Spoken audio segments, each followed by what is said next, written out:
Hey everybody, it's Pops and ASIC Eric, and we're back on the car today. Hopefully we get this guy welded in today. That's the plan for the day. I don't know how it's going to go. We'll see. Start moving things around. Start off with the thanks to, what'd you do with those rods? I put them in the back of the trunk there. Oh, hold on a second. There we go. Tom Noble sent me these guys. These are his custom-made alignment pins for the subframe. The first thing I told Pops when we got here this morning. Thank you, Tom. These are awesome. I can't get them under the car. This car is so low. So we're gonna. I have those ramps that you've seen maybe in the other video, the plastic ramps.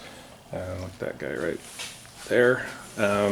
I only had 2 of those, so I'll get 2 more, then we can get the whole car off the ground. That raises this up another, I don't know, 3 inches or something. Hopefully that's enough to get this under the car. So I haven't even been able to verify that these fit. It looks about right, but we'll see. This is for a first-gen Camaro. Obviously this is a second-gen Camaro, so hopefully they fit, but I don't know. And thanks for the stickers too, Tom, which reminded me again that I am mega hopelessly backlogged on mail calls. So I know a bunch of people sent me stickers last year that I never got around to.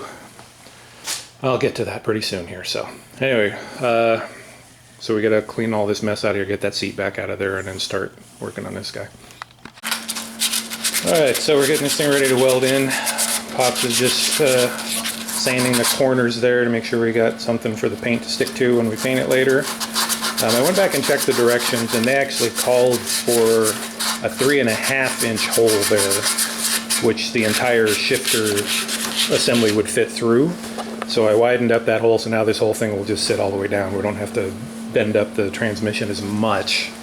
We did just a little bit there. It's a little bent out of shape right now, just to get it sort of in the right place. But once it's welded in, we'll come up from the bottom and get it all to fit properly, get it all welded in. So this guy's about ready to go in.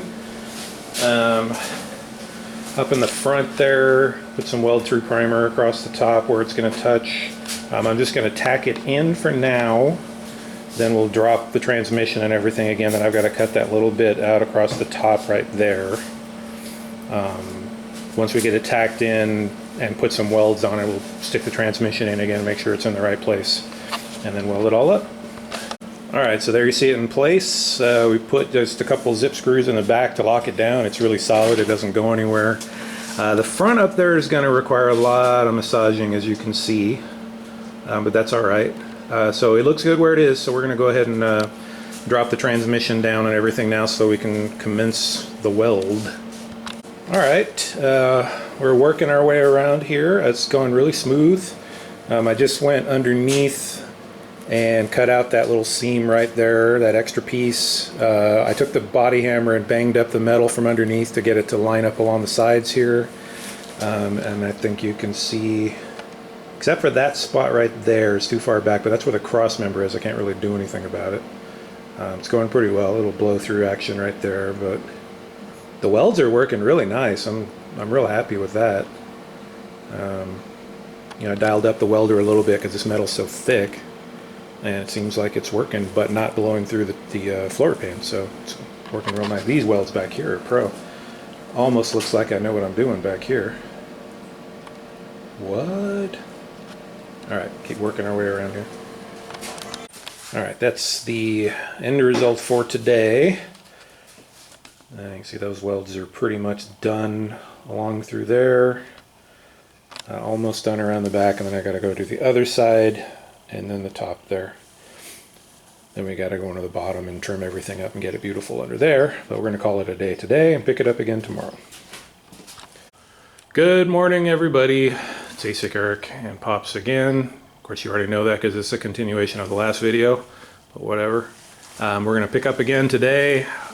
This is the next day. I'm already exhausted and the day hasn't even started, so we'll see how far we get, but we'll try and do something. So as we said in the last part here, this is about done. So we got to go around the other side and around the top there and all that business. So let's get at it. All right, so we're just still working our way around here. You can't get around the other side of the car, but I've been working over there. You see we're starting to come across the top there. The other side's got a pretty ugly hole I have to fill in. Let me show you that. So on this side, the metal didn't seat up quite as nicely as it did on the other side. So I got that big gap to fill in right there. That's the only place I really have a gap. That I don't think that one's going to be an issue right there, because it has the trans tunnel right underneath it. So I think it'll be okay.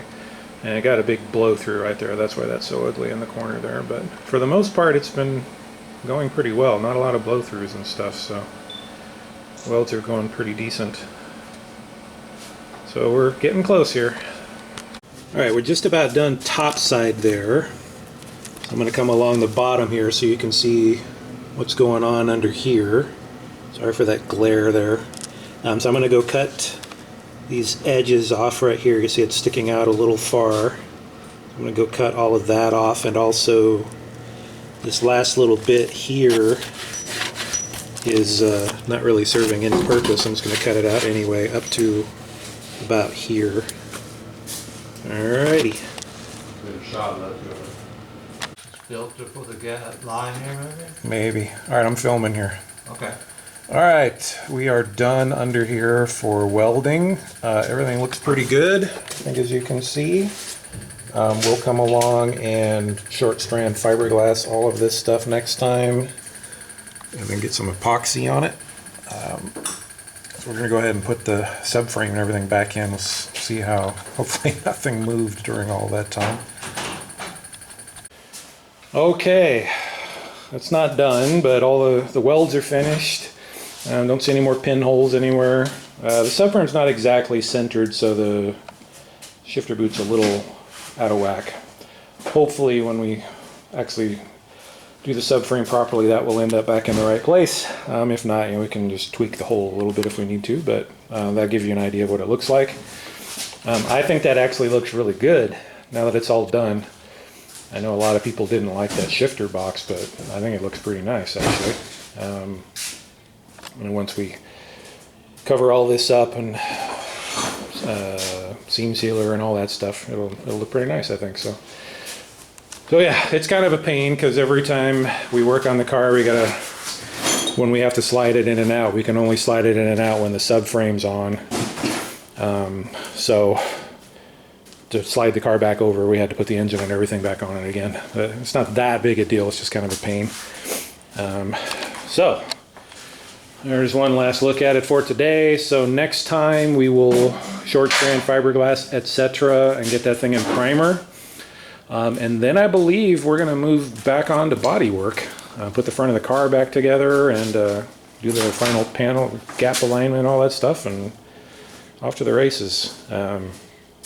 I don't remember if I talked about this in the last video or not, but I contemplated doing all the work to fire the engine, but there's a lot of stuff we would have to do for that. Fuel system, electrical, coolant, all that stuff just to get this thing up and running, so I'm not going to bother with that right now. So we'll just get back on body work and wrap that up as quick as we can, hopefully, and then we'll come back and finish that up later. Anyway, that's going to do it for today. Thanks everybody. We'll see you next time.